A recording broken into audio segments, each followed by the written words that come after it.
Praise the Lord. आप सभी को जय मसीह की और स्वागत करते हैं फिर से आज की इस नए दिन में और इस नए सुबह में।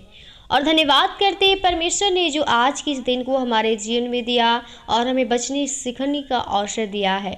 और मेरे भाई मेरे बहनों, मैं आपसे आज बताना चाहती हूँ कि जो आपके जीवन में जो भी तमाम प्रकार के आप मुसीबतों को लेकर उलझे हुए हैं, झेल रहे हैं, आप बड़ी से बड़ी समस्या में हैं, आप बहुत दुखित हैं, निराशा में हैं, डिप्रेशन में हैं, चिंता में हैं, आप किस प्रकार उससे निकल सकते हैं। तो इसलिए हम आपके लिए आज उस 3 वचन को लेकर आए हैं ताकि आप उस वचन को ध्यान करिए और वचन को अपने हृदय में रखिए, क्योंकि प्रियो जो वचन ही है हमारे जीवन के लिए एक सीधा मार्ग है, हमारे जीवन को जो है चंगाई देता है, हमारे जीवन को ही एक हर एक रोगों से बीमारी से शुद्ध करता है। तो मेरे भाई मेरे बहनों, मैं आपसे कहना चाहती हूँ कि आप लोग यदि परमेश्वर में बने हैं तो आप हमेशा बने रहिए। और आप इस चैनल पे आए हैं तो चैनल को अंत तक जरूर इस वचन को सुनिए और परमेश्वर के वचन को ध्यान करिए ताकि परमेश्वर आपके जीवन में कार्य करने पाए, क्योंकि हम चाहते हैं कि आप सभी लोग परमेश्वर में अपने जीवन को बिताने पाएँ,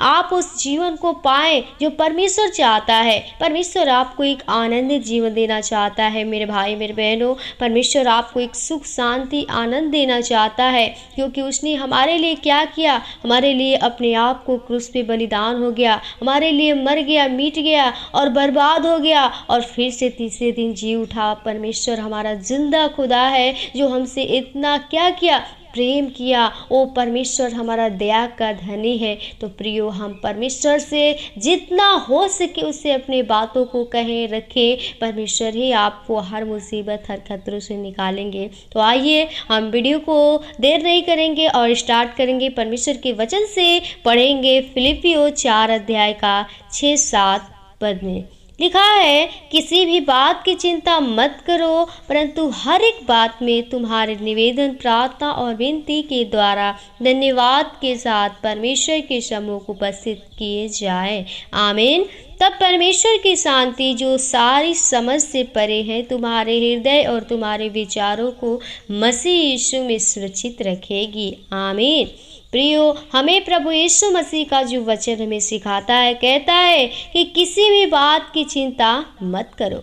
हम क्या करते हैं, हम बहुत से सारी बातों को लेकर, संसारिक बातें, हर चीज़ बातों को जो भी हम इस धरती पे देख रहे हैं, हर चीज़ हमारे मन में विचार में क्या होता है, हम बस सोचने लगते हैं बैठ के, हम चिंता कर लेते हैं। लेकिन हमें प्रभु के पास जो आता है, प्रभु का कहता है कि तू अपनी सारी चिंता, क्या कहता है, कि यहोवा पे डाल दो क्योंकि उसको तुम्हारा ध्यान है। मेरे भाई मेरे बहनों, मैं आपसे यही कहना चाहती हूँ कि यदि आप सच में प्रभु यीशु मसीह में विश्वास करते हैं तो अपनी सारे चिंता को उसके ऊपर डाल दीजिए, क्योंकि वही एक खुदा है जो आपको एक नए जीवन को दे सकता है, आपको आनंदित कर सकता है और आपके जीवन में एक नए जीवन को दे सकता है, आपको चमका सकता है। क्योंकि यीशु मसीह चाहता है कि हर एक व्यक्ति का क्या उद्धार हो, हर एक व्यक्ति एक आनंद के साथ अपने जीवन को बिताने पाए। तो हम चाहते हैं प्रियो कि आप भी परमेश्वर में बने रहिए और उसके राज्य और धर्म के लिए तैयार होइए।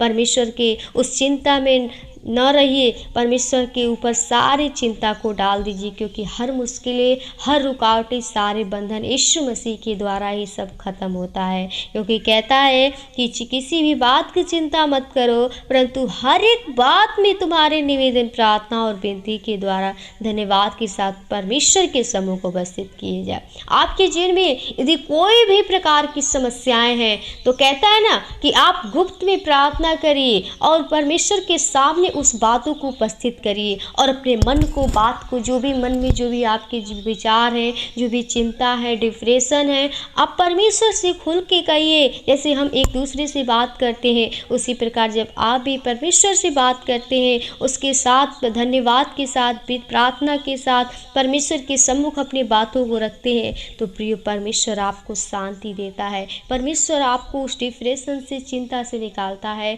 क्योंकि उसके अलावा हमें कोई वो जीवन नहीं दे सकता। कहता है कि तब परमेश्वर की शांति जो सारी समझ से परे है तुम्हारे हृदय और तुम्हारे विचार मसीह यीशु में सुरक्षित रखेगी। कब? जब हम परमेश्वर के सामने अपनी सारी बातों को प्रार्थना के साथ, निवेदन के साथ उसके सम्मुख रखेंगे, परमेश्वर से प्रार्थना करेंगे हर एक बातों के लिए, तो प्रियो हमें परमेश्वर शांति देता है, हमारी सुरक्षा करता है, हमारी हर जहाँ हम कहीं जाते हैं हमारे जाने आने में मदद करता है, सहायता करता है। हम जिस कार्य में हाथ को लगाते उस कार्य में हमारे परमेश्वर मदद करता है।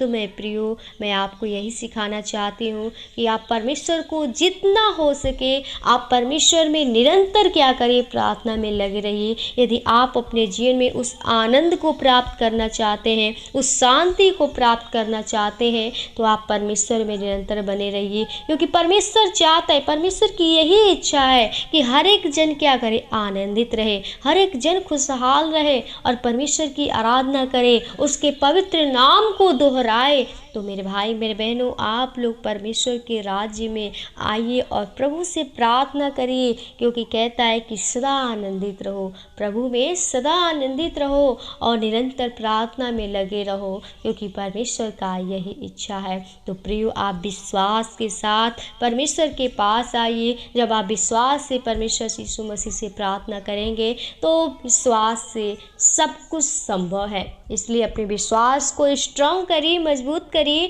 और परमेश्वर के साथ चलने का क्या करिए, वाचा बांधिए, परमेश्वर के साथ प्रतिज्ञा करिए कि प्रभु मैं तेरे आज से अपने आप को दे देती हूँ और तेरे साथ चलने के लिए तैयार होती हूँ। तो मेरे भाई मेरे बहनों, आप परमेश्वर के वचन को अपने हृदय में रखकर चलिए। परमेश्वर ही आपको जीवन को दे सकता है और संसार में कोई नहीं दे सकता है। कि आप संसार पे उम्मीद न रखिए, आप संसार से ना भरोसा करिए कि हमें ये सब कुछ देंगे, नहीं, परमेश्वर का, सिर्फ हमारा परमेश्वर का पहला स्थान होना चाहिए, क्योंकि वही हमें बनाने वाला है, वो हमें जीवन दिया है, रचा है। तो आप उसी के द्वारा उद्धार पा सकते हैं, उसी के द्वारा जीवन को प्राप्त कर सकते हैं। तो अपने जीवन में आनंद को चाहते हैं, परिवार में खुशी चाहते हैं, तो मेरे भाई मेरे बहनों, आप इस वचन को स्मरण करिए, आप जितना हो सके स्मरण करिए। परमेश्वर आपके जीवन में जरूर कार्य करेंगे। परमेश्वर आपको ब्लेस, अपने आशीष को देंगे, अपने अनुग्रह का हाथ आपके ऊपर रखेंगे।